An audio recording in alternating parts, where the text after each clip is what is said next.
Welcome back to the Move Daily Health Podcast. I am Dane Wallace here again with Freya Spence. And in today's episode, we're going to talk about aging. Now, I know what you're already asking yourself. What do a couple of young 20-somethings know about aging? Well, first of all, of course, we are in our mid to late 30s. Freya's like, God, why did you have to make a bad joke right off the hop? So we are at 36 and 37. But that brings us to the point of we're not talking about old age today. We're speaking about the process of aging.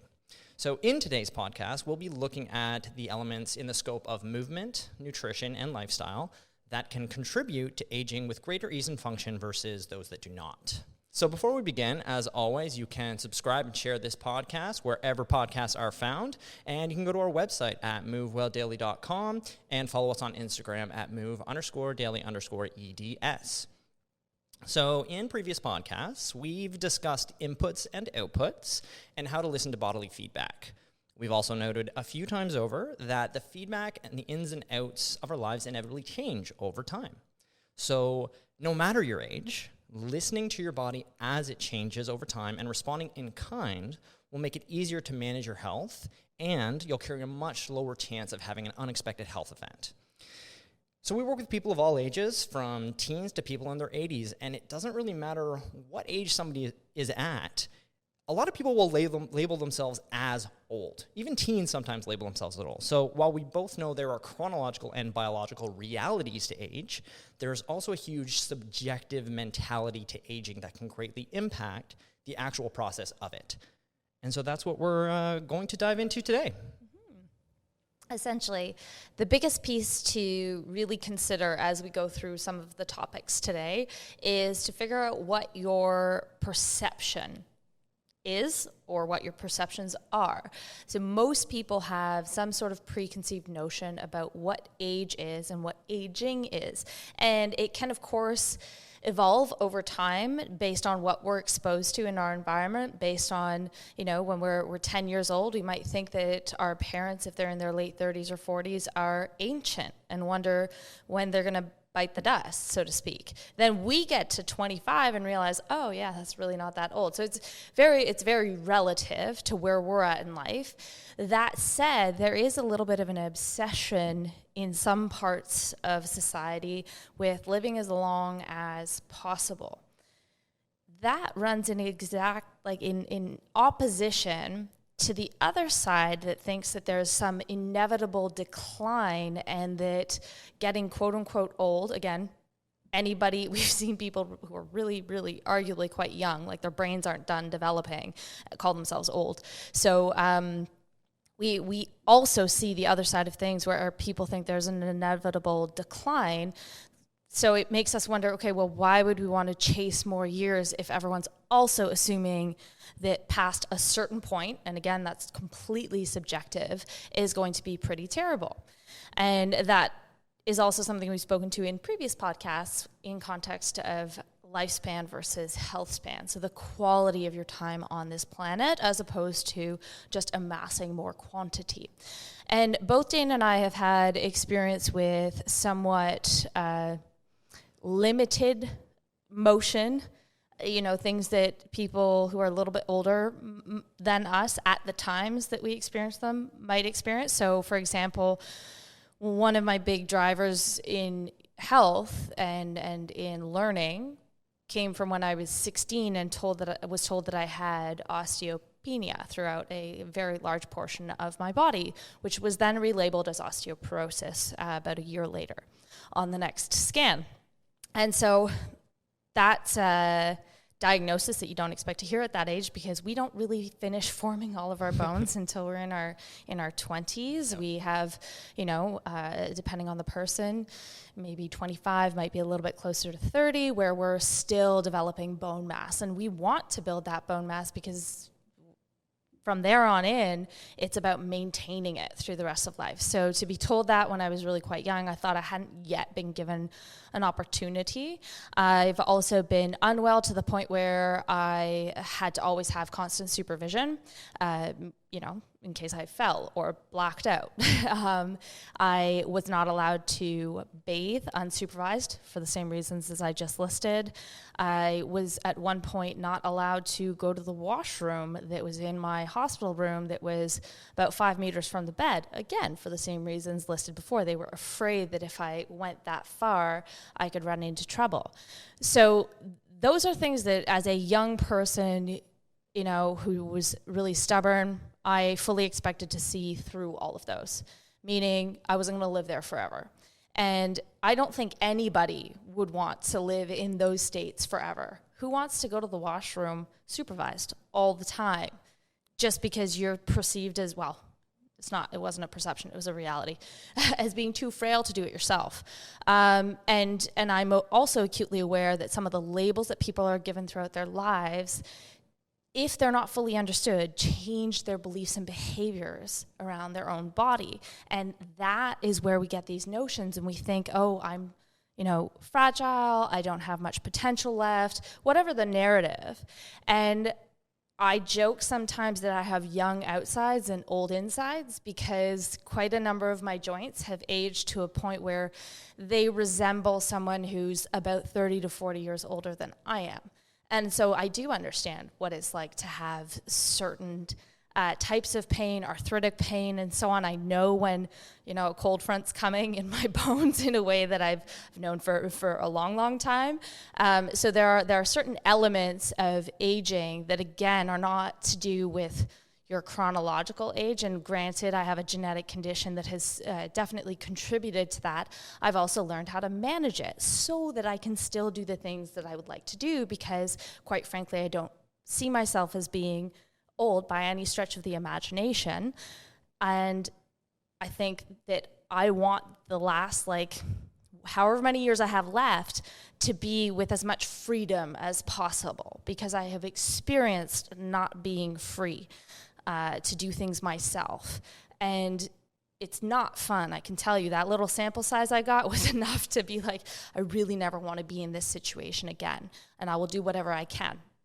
Granted, it's not always under our control, but we do need to take into account what we can control and what we can be responsible for when we're given the opportunity. So that's sort of my background there. I can relate to a lot of my clients who are in their 50s and 60s and 70s and getting, diagnoses around joints and stuff. And I'm not sure that's a good thing or a bad thing for me, but it certainly has helped me understand and appreciate what people go through when they hear these things about their bodies, and then how to interpret it as a patient of what can we do, because there are certain things we can't change, but what can we do that's within our own control, within our own habits every single day to just improve our outcome and to live with, again, as much freedom and ease as possible within our abilities.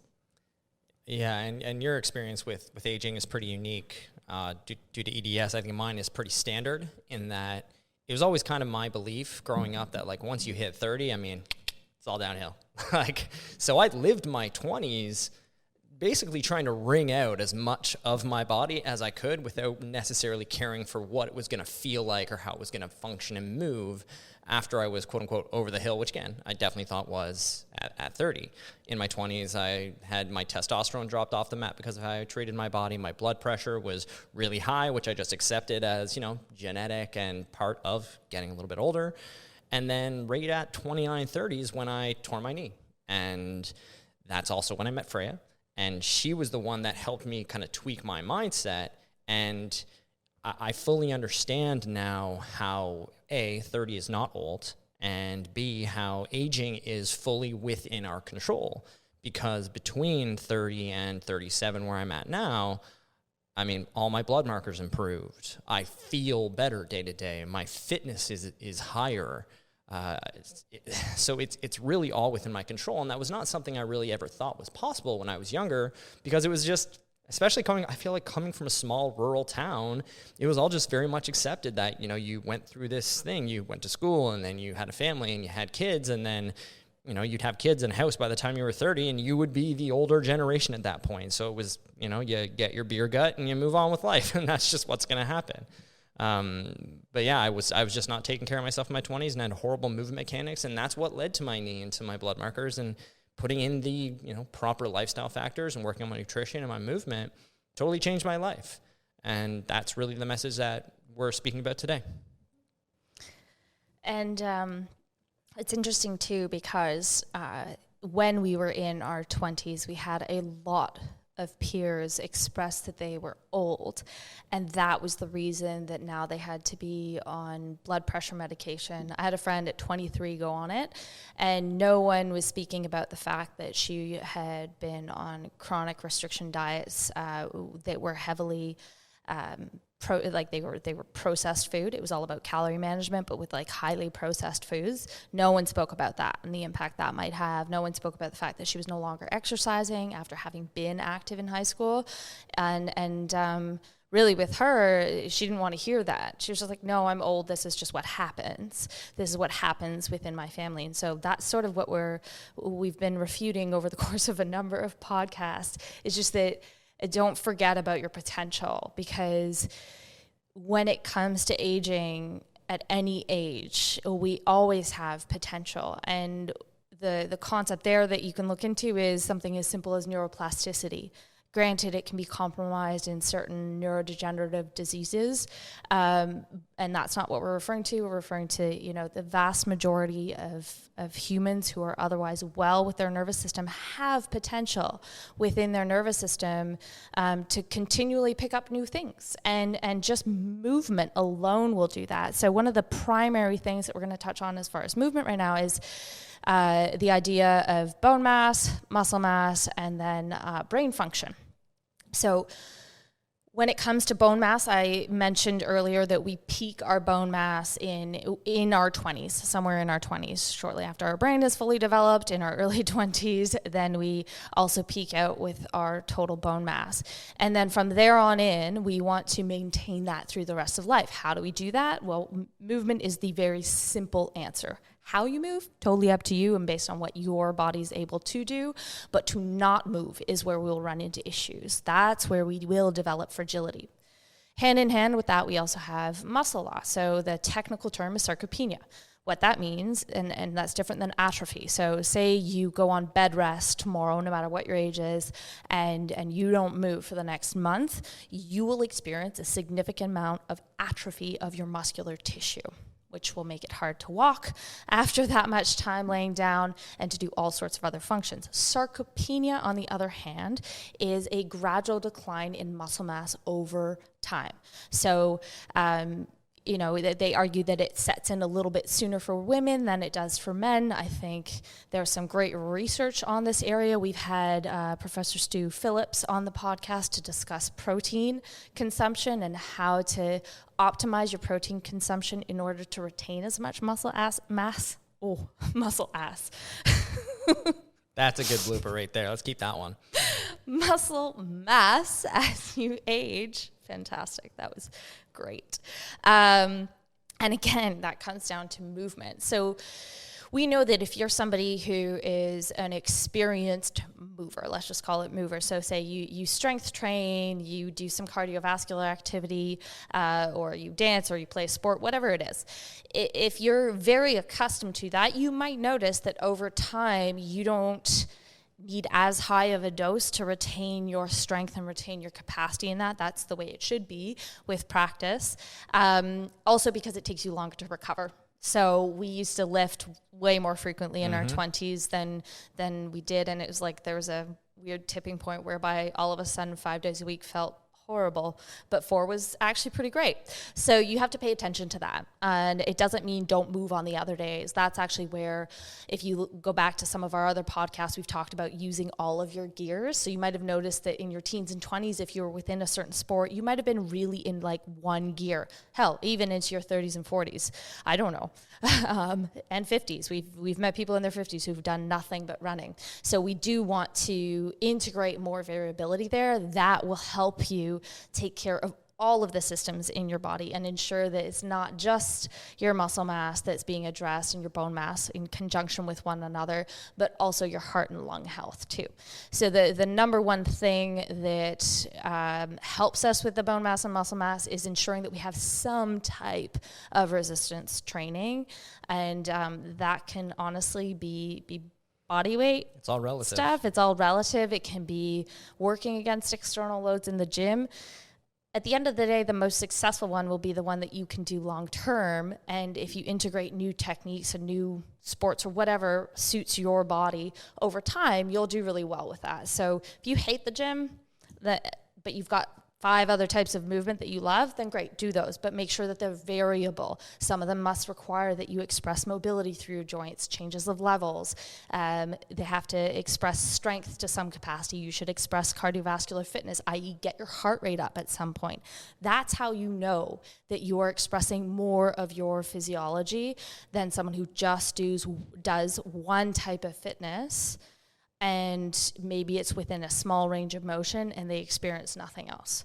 So those are the ways that you can take care of those systems. Those systems directly impact the third piece that I spoke about, which is your brain function. So we need movement in order to function fully. Brain and body are absolutely not disconnected. They're not separate entities. And so finding ways to move and integrating new ones over time is what can really help keep you alert.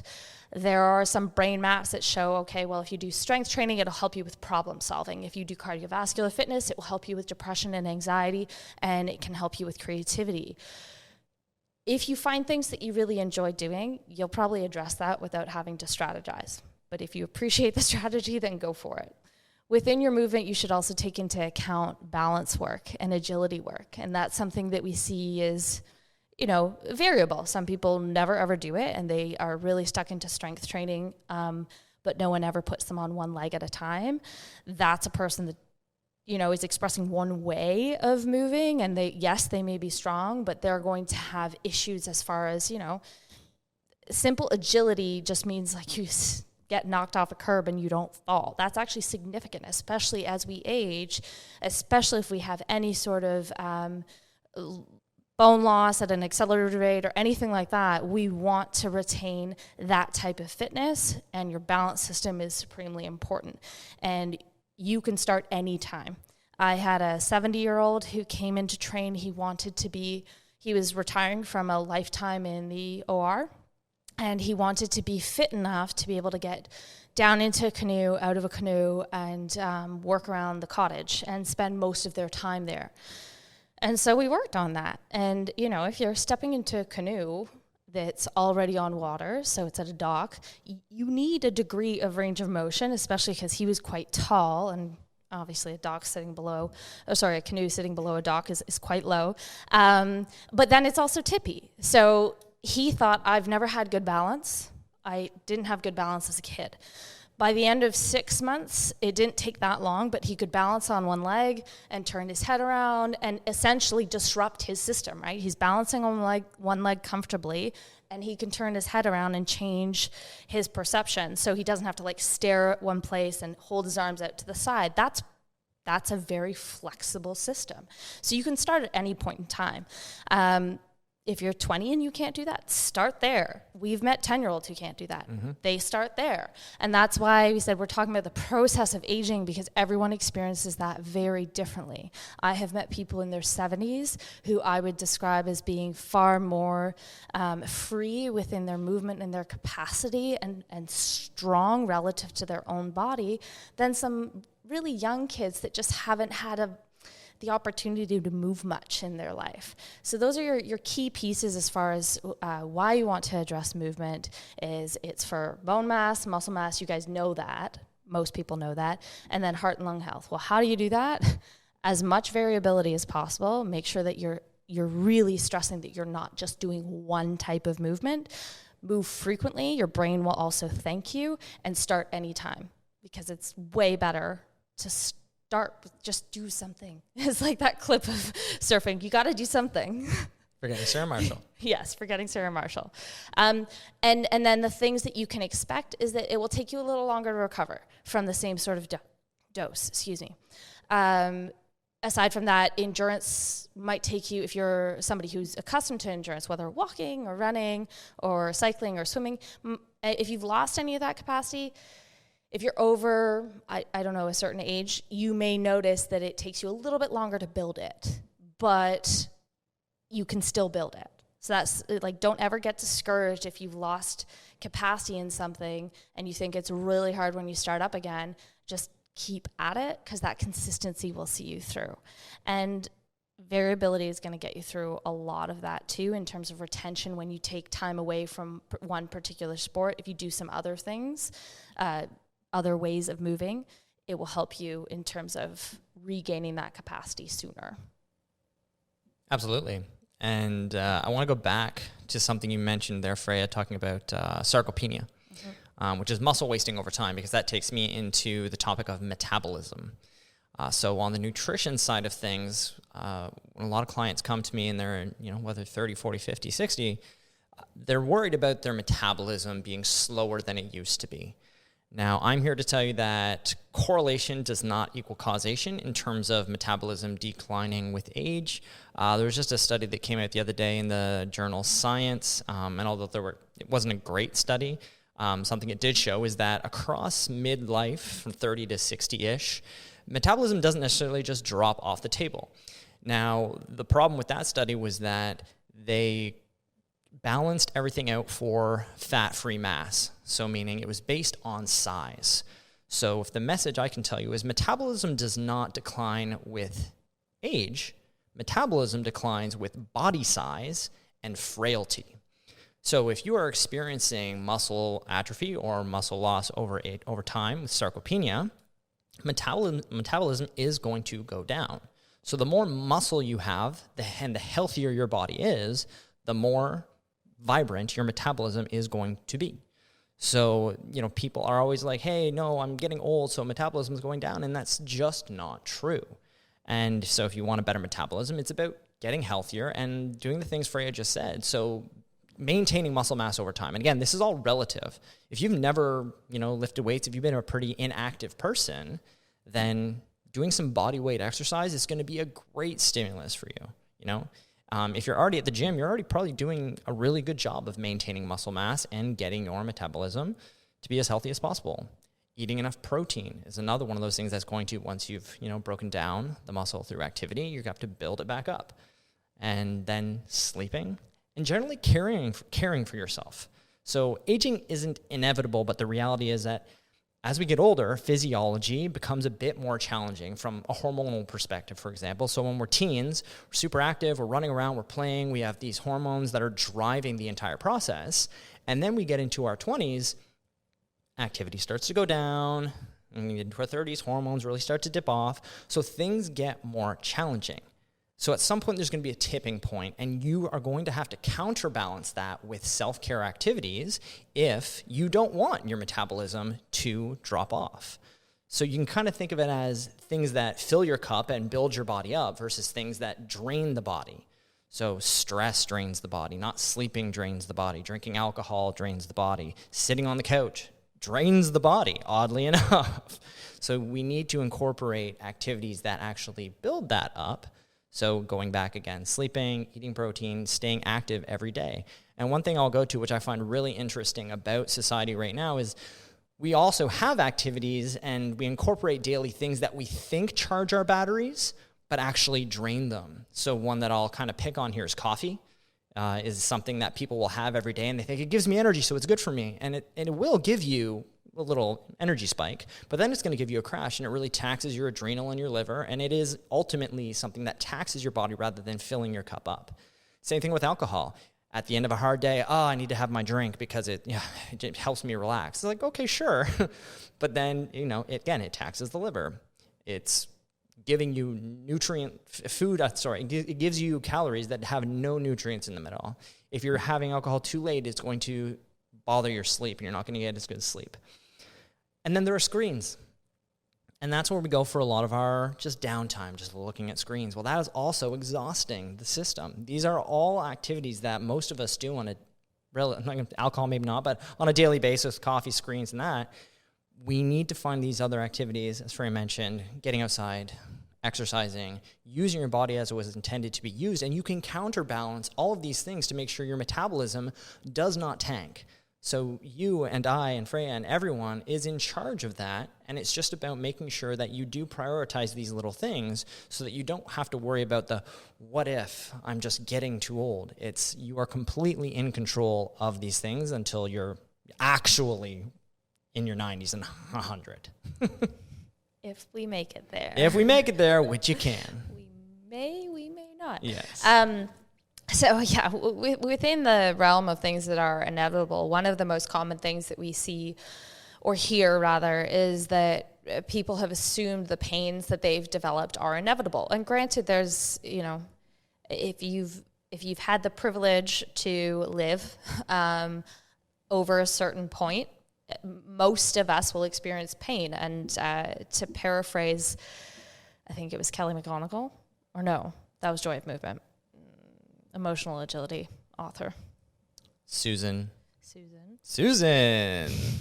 Darn. Anyway, she calls those dead people's goals, in the sense that if you want to never ever experience pain, that's something that a living person will never experience. So that's a dead person's goal. Tongue in cheek, of course. So one of the most common things is that, people will assume that they're going to experience pain as they age. And that's fair, because that does tend to happen.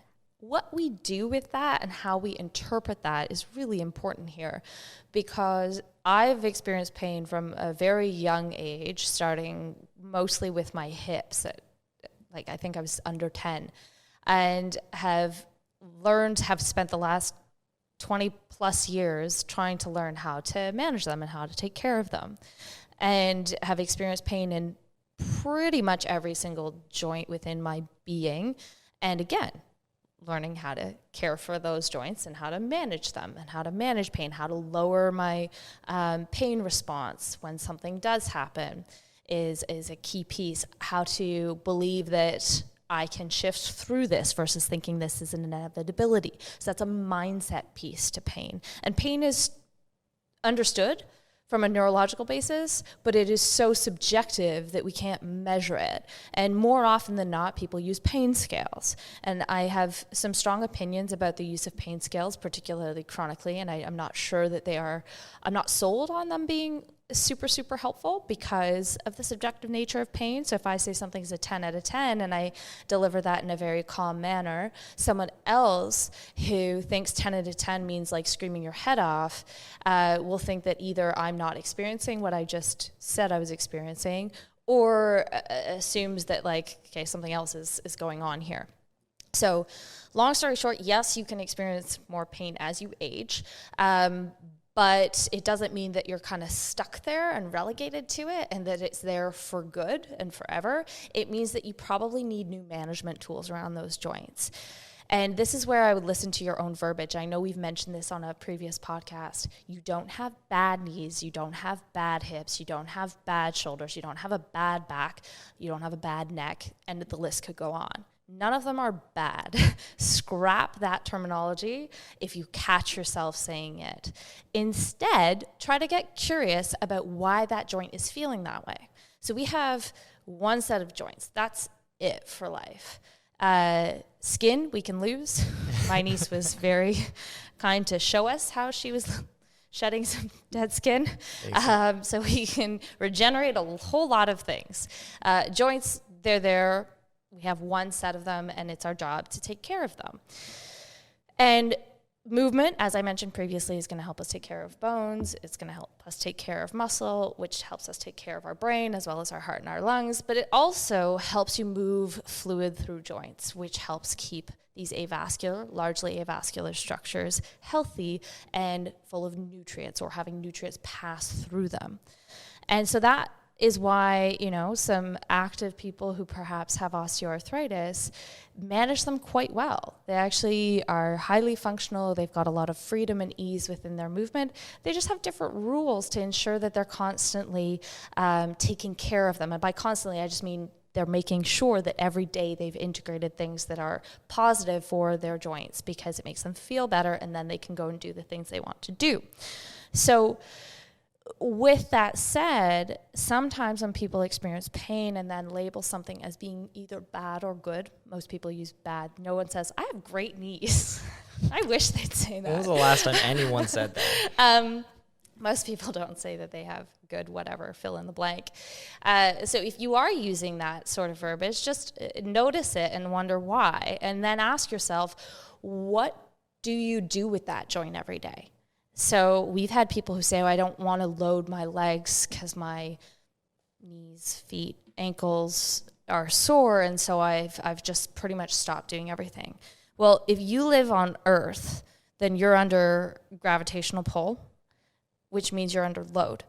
And I'm not being facetious here, it's just that most people don't consider load that way. So they think that loading means that you've gone and like jumped up and down or you're running or something. If right now I'm sitting here, my spine is under a certain type of load, my hips and knees and ankles are under a certain type of load, and if I keep this position the majority of every single day, I am going to hurt. It's not going to feel good. Because our joints, again, they need that movement, they need that variability in order to move nutrients through. So that when we start to feel stiff and when we start to experience a little bit more in terms of like that pain that doesn't necessarily go away, you know, in your 20s, you're kind of like, oh, it hurts, but then it'll be gone by tomorrow. When it's not really going away, just ask yourself what you do with that body part on a day-to-day basis, what you do with the whole limb. And then look at how much load variability it has. If there's a low load variability, meaning it's predominantly sitting postures, then that may be why your knees and hips hurt, because those joints have way more range available to them. More importantly, they need it in order to get nutrients through and to stay as young or as healthy as possible. And it's for that reason that we've met people who are in their early 20s who describe that. And we've met people who are in their 60s describing that, which, again, not old. Mm-hmm. We want to retain that motion as best as we can. So with that said, when you experience those things, ditch the idea that it's someone else's job to fix you. So if your knees, say, we have some people who were super athletic when they were young, so they just assumed they're going to have bad knees, and somewhere in society they were taught that eventually they're going to need them replaced. We don't actually know that to be true. That is certainly an expectation that occurred at a certain point in time, but your knees aren't bad and you may not ever need a replacement. You might need a replacement, I don't know, but you may not. What we do also know is that activity, so fast-paced walking, even running, is actually safe and encouraged. Running, it depends on the person. But either way, if you're able to walk, then walk. That alone is one of the most human things that we can do. If you cannot walk, there are other ways to create motion across your joints that would be beneficial. And so we see a lot of people relegate themselves. Cling, cling. Oh, sorry. Should I take it off? No, it's fine. It's just... It's just funny. I normally don't wear it, I'll admit. Make a noise. Are we good now? Yeah. We're good. Okay, sorry. Both Taylor and I are like... Sorry, I couldn't even hear it. That's really funny. Totally lost my train of thought. Perfect. So anyway, if you feel that discomfort and pain sinking in, I'm not laughing at the whole idea of discomfort and pain. It's actually kind of crummy. I'm laughing at myself for tapping on. Yeah, we just forced Freya. We just forced Freya to take off her bracelet because it was clinking. It's all good. You cannot magically get someone else to fix you. So you have to look at how you've been using that joint. And it's not, again, I've said this on previous podcasts, it's not a blame thing. It's about wherever on earth you are in your health process right now, it's your responsibility. It doesn't matter how you got there. It kind of does in terms of how you navigate away from it, but it's your responsibility. Your health is your responsibility. And if you need a team, if you need medical staff to help you, that's fine. The day-to-day stuff is your responsibility. And that's where you can go get treatment and that can bring relief. And that's great. That puts you in a position, if it's giving you relief, to then go do the thing, to take care of your joints, meaning to move. And that part's incredibly important. Some people will report to their doctors and get frustrated that their doctor's not immediately ordering imaging. And we've moved away from imaging as the first port of call because we know that seeing, I'm going to use the term degeneration on imaging, is expected after a certain point in time. It's totally expected. It depends on what you did when you were younger. Sure, it depends on your genetics. But using those terms is sort of inaccurate too, because we don't know where you started. And we don't have a healthy norm. So some of the things that we were labeling as anatomical anomalies or pathologies or degeneration, we don't know what your baseline norm was because you didn't get imaging until then. So point is, we look at function first. And so some people will get annoyed that their doctor didn't immediately order imaging. They have a process of figuring out red flags if they do need to order imaging right off the bat. Otherwise, the way that we go about changing the outcome for you is by checking in with your function. And that may mean seeing a practitioner. That may mean working with some sort of coach or movement person to help you learn what to do for that joint and learn more about how to make that joint work in the way that it was built to or in the way that you need it to. Those should probably go hand in hand. Correct. I need my elbow to be a ball and socket joint, like a gibbon. Must be not going to work. And within that, I would encourage everyone to, if they're working with a practitioner or a physician or anyone, try to ditch the fancy names. So my nephew and I were talking about concussions the other day in the context of soccer, and we touched on the impact that it has on your ocular system. And so he said, "What's that?" And I was pointing to my eyes as I said it. He goes, "Oh, I just call those your eyes." I'm like, that's what they are. So nailed it. In our industries, if somebody doesn't fully understand a pathology, we've touched on this before, but this happens especially, as we gain years, we level up.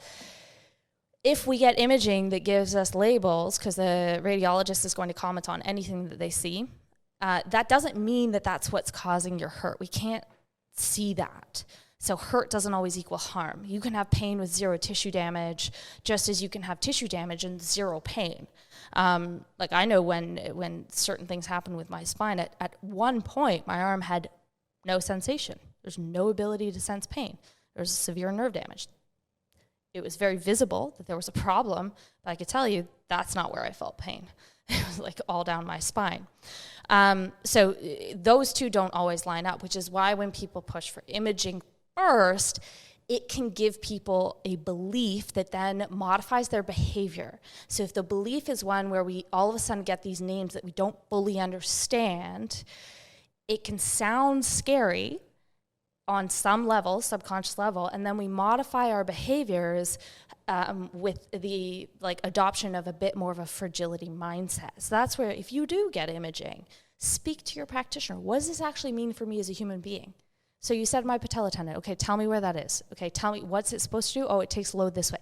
That's what you need to understand. So just memorizing them, and we've seen that our whole industry, there have been research studies published that overdiagnosis is a real problem, because you can get imaging and you think that those are diagnoses rather than just comments of how something actually looks. It's like, oh, it looks degenerative. Yeah, you could also equate those to wrinkles on the inside. It's not a diseased state, but that word is often used, DDD, degenerative disc disease. That one's highly contested. I don't even want to go there right now. Don't. Point is, learn what that label actually means in layman's terms for you. So you have arthritis in your knees. Great. Did you know that working on your intrinsic foot strength and working on your hip strength can actually help you? Did you know that faster paced walking can actually help you? Building full limb strength, wearing shoes that are more towards the minimalism scale. And when I say that, most people picture those toe shoes. It's not what I mean. I just mean less supportive makes your foot work a little more, which then absorbs the forces. So now your knee doesn't have to deal with those in the same way as it did before. Making the body work a little more is what that all amounts to. That is one of the things that's proven to help with people who have things like knee osteoarthritis. So learn what the practical things are that you can do. Take away all the fancy nomenclature that intimidates you. Remember, ocular system, it's just your eyes. So that's where we need to really dive in and learn that like pain isn't a final stop and it isn't inevitable. You will experience it because you're a living organism and you are leveling up in years. That's awesome. But you have to understand that if you don't move around, you're still under load. So if you're more sedentary, you're still under load and you can experience pain. Pain. My throat's not working very well today. Anyway, you can experience pain, but it doesn't mean that that's where everything has to end.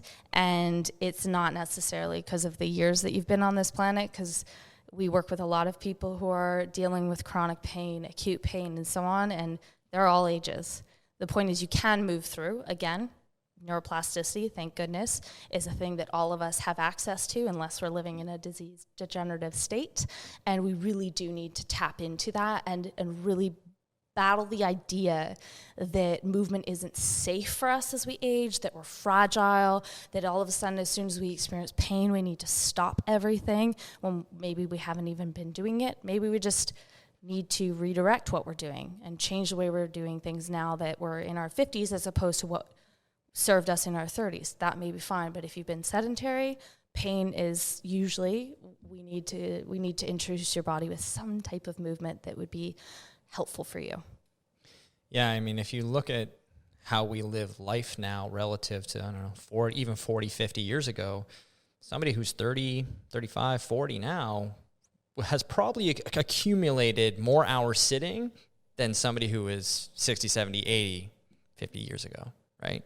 So again, it's just you're always under load. Your gravity is always there. If you're in a seated position, gravity is just pulling you down from that position. So yeah, movement is necessary, and that kind of segues us very nicely into how both nutrition and movement really play in the same ballpark when it comes to pain. Because another one of the main things that people talk about is how weight gain is inevitable with age.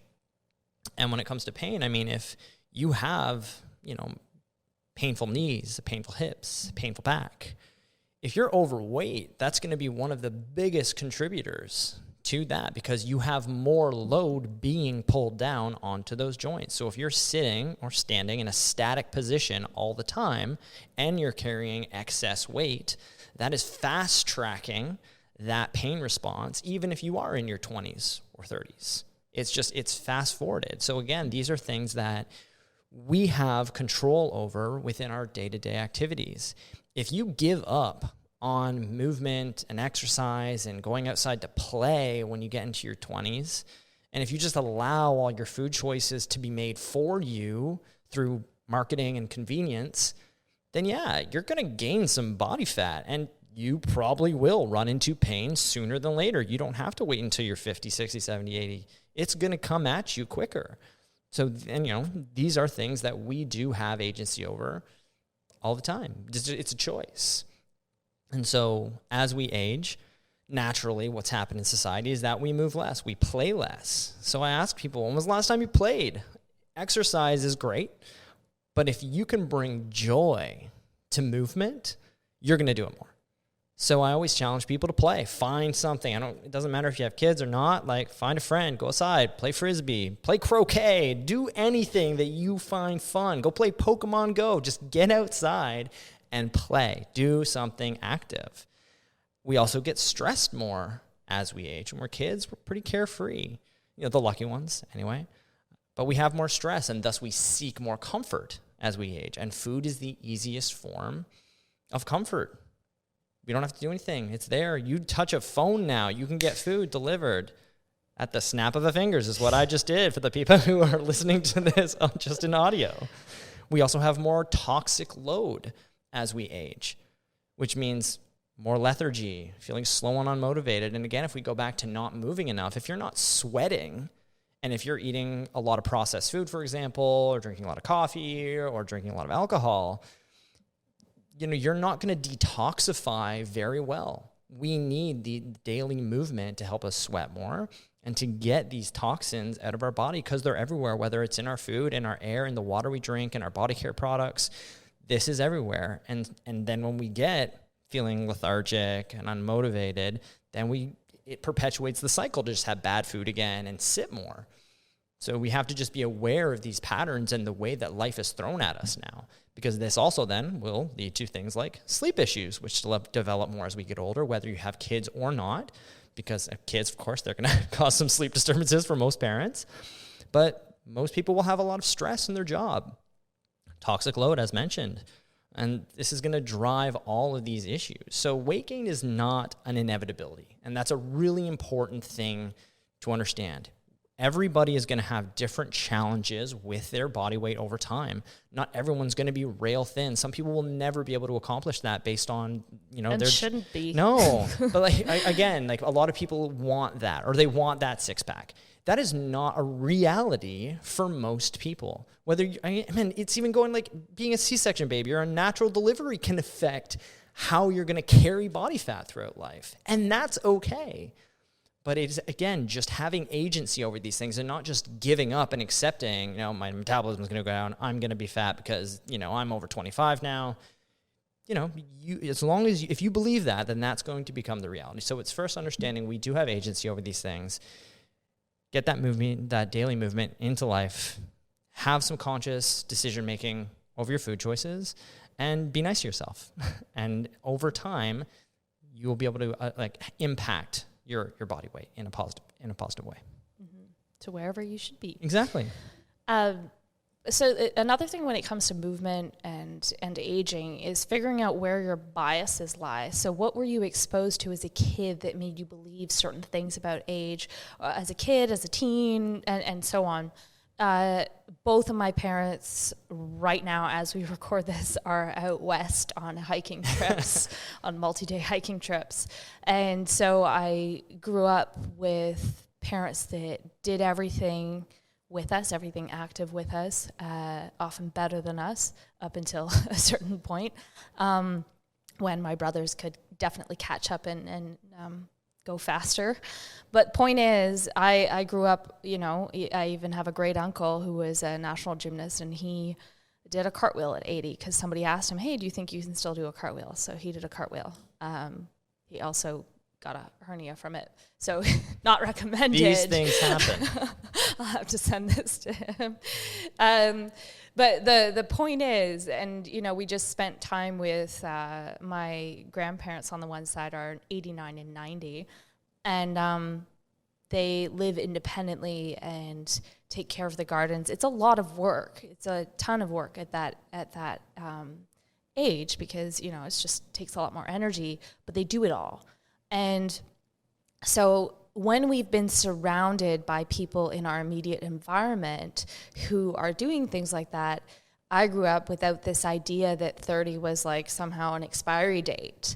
And I had friends when I was turning 30, a lot of my friends were a bit older, so I actually wasn't there yet. But when I was in my 20s, I had some friends who were turning 30, and it was like this apocalyptic thing. And it was very interesting because I didn't understand it. And I grew up seeing people of all ages within my family do all the athletic things, travel things that they wanted to do. So my beliefs were shaped by that in terms of potential. So even when I lost function, now we know it's a consequence of with EDS, but even someone who's got EDS has potential. There are obviously differences. It's a massive spectrum. But nobody should sign off on themselves at a certain age is what I'm trying to get at. And perhaps you had parents that did show a decline in loss of movement. It doesn't mean that you have to go that way too. We have more information now on how to, retain that kind of thing and find something that you enjoy. If you don't enjoy it, you can also treat it like medicine. And Daniel Lieberman, who is I'm losing all my words right now. He's an author, but he's also a researcher, evolutionary biologist. Sorry, that was the term I was looking for. I like a lot of his stuff, but recently he wrote an article and said he was trying to break all these exercise myths, saying humans are inherently lazy, humans don't need to exercise. And I'm just like, you could argue that a few thousand years ago, but in our current modern day society, when most people are are sedentary for the majority of their day, we need to find ways to interject more movement. And that doesn't mean a structured gym thing. That means like cooking your own food, cleaning, your dishes is more active. All of those things amount to quite a lot. Going outside and being in nature is one of the best things that you can do. You want to fix your neck and back pain? Go outside and literally look around you. Look for different shapes of leaves. Look for birds, you name it. But that motion is great. And these days, so many people are walking around outside holding onto their phones. Yesterday, I saw a guy when I was on the trails running, holding onto his phone, watching something. Why do we crave all these distractions? Why on earth can we not just like move for the sake of moving because we're a human who can do that? And how cool is that? So we have to look at our preconceived notions, look at what we do, look at what we would like to retain doing. So if you have visions of maybe, it seems silly to talk about travel right now, but I'm gonna do it anyway. But if you have visions of traveling, say it's even to another part of the state or province or country that you live in, you have to picture, okay, if I want to go on hikes, I might have to have the capacity to lunge, to get down to the ground and back up. I might have to do that for many, many, many repetitions. So what do I need to do to make sure that my feet are healthy, that my hips can move through a full range? Maybe I want to go on a trip that requires me to carry something, so I need to have the capacity to do that. So if you picture yourself later on in life at every decade and think, what are the things that I love to do that I would like to retain, or the things that maybe I'll have the time or abilities to do, picture them and picture the movement demands that are required for that. When I was about 22 or 23, I went on a trip to Europe and with a couple of friends and met them in Paris. And the Paris metro systems didn't have, escalators or elevators, which is totally fine. It had long staircases. One of the friends couldn't do the stairs and carry her small luggage at 23.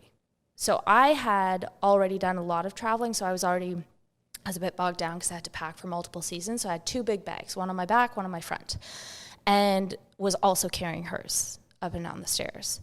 And, on the one hand, we made light of it, but in reflection, I was like, how awful is that? Like, what happens when you're 23 and you can't do that, when you're otherwise healthy, otherwise fully abled?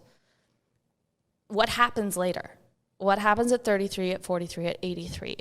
We don't know how long we're going to live, which is fine. But the point is, if you can't do that then, that's just a red flag of, we need to try. Because if I would like to travel more and I'm going to go to countries that maybe don't have, the conveniences, we've been called health nuts just for taking the stairs at one of the airports. Facts. It's how is that health nut?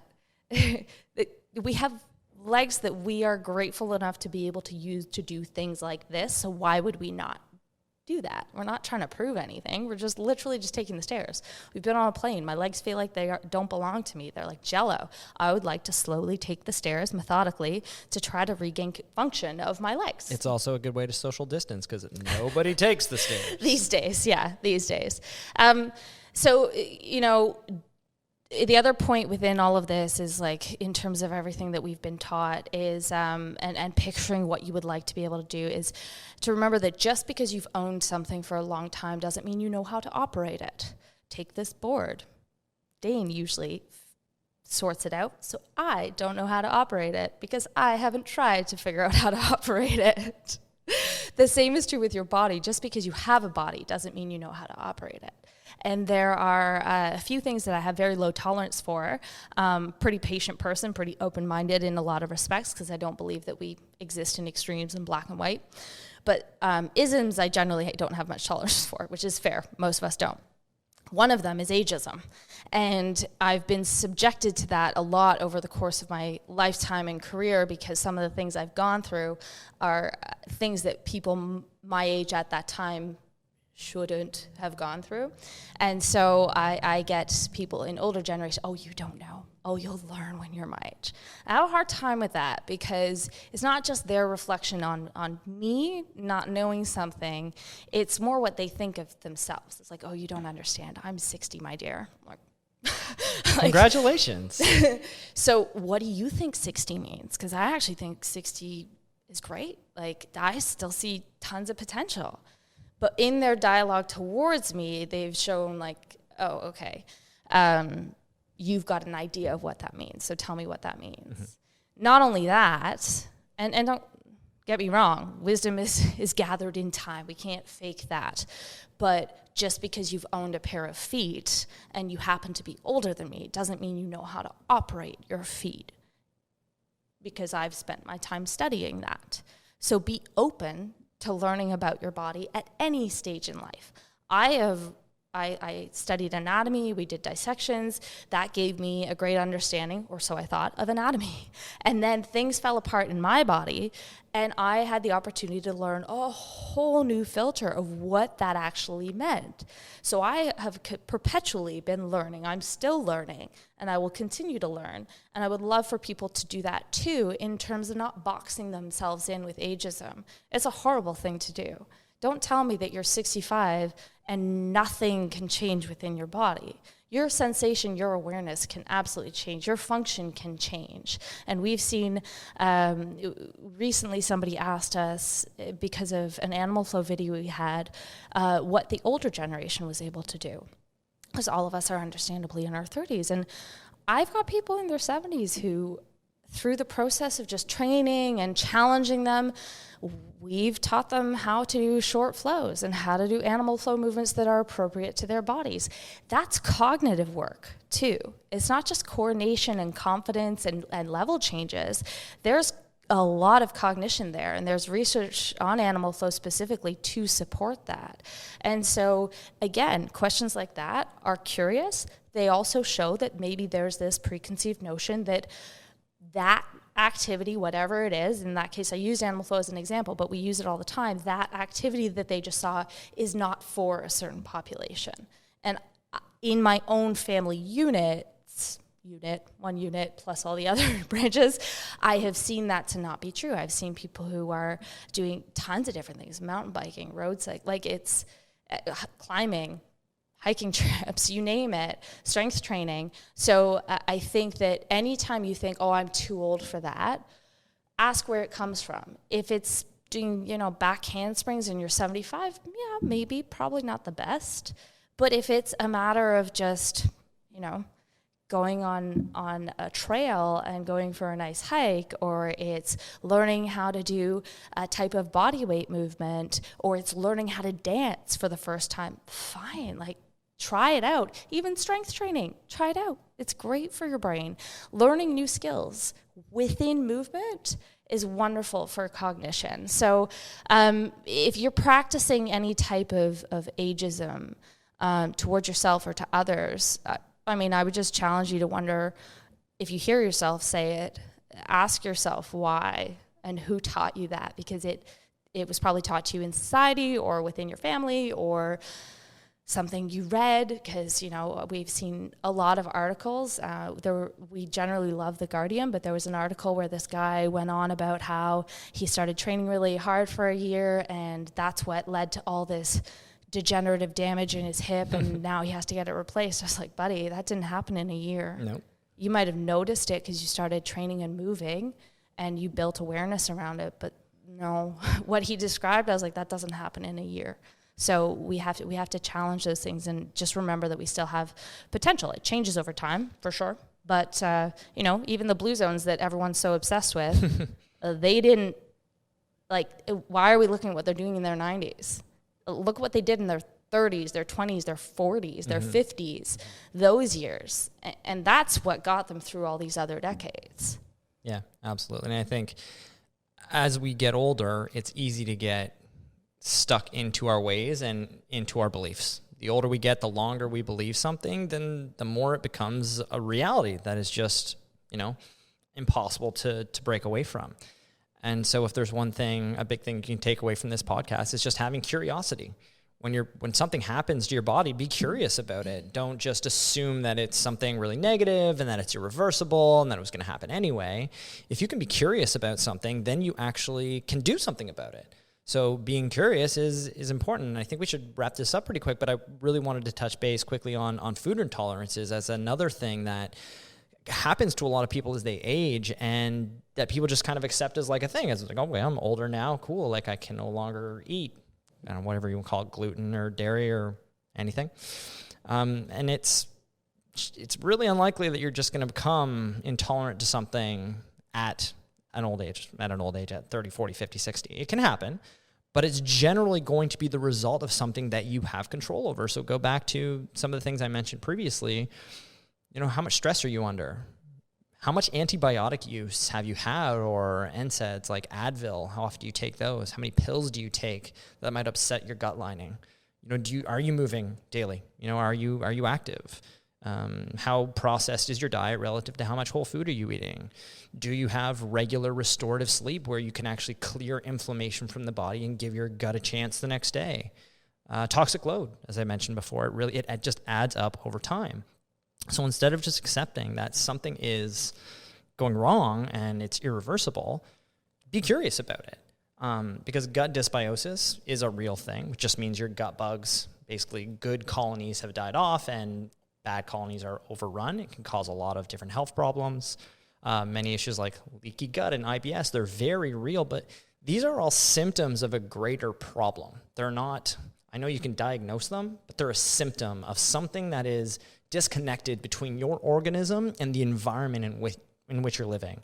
So it's just be curious about these things when something starts to go off, and don't just accept I'm not going to eat that food anymore. I guess that's just the way it is.